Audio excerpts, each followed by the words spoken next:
Supportive people, Sam from TNVC, Green Line Tactical and Warrior Post Society. Today I want to talk about my DICC. That's right. We're going to have that awkward talk.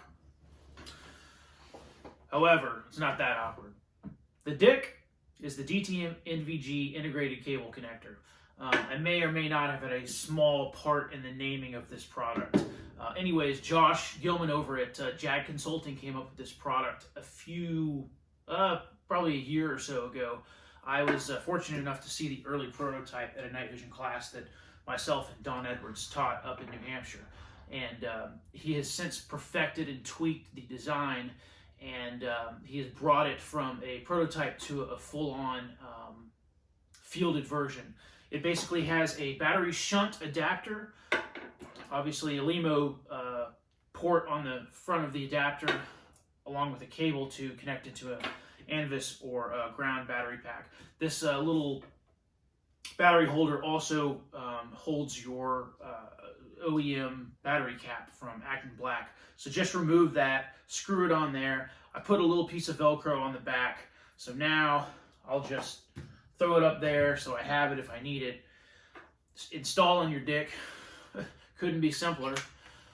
Tighten it into the battery compartment.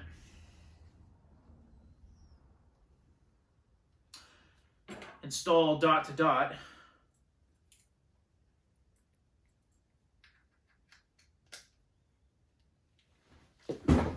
Connect into your Anvis battery pack, thusly. Install your mount. There you have it. Battery pack compatibility with a Acton Black DTNVG via the DICC, and you're rocking and rolling and getting even better battery life than what was originally thought possible for the DTNVG. These retail for a little over $400. You can find them at TNVC or at Jag Consulting. If you would like a promo code for the Jag Consulting website, use code GREENLINE for a little bit of a skim off the top. But anyways, that's the Jag Consulting DICC. It's a pretty cool product. I'm probably going to rock Josh's DICC for a little while and see how it goes. Anyway, hope you enjoy. Check it out.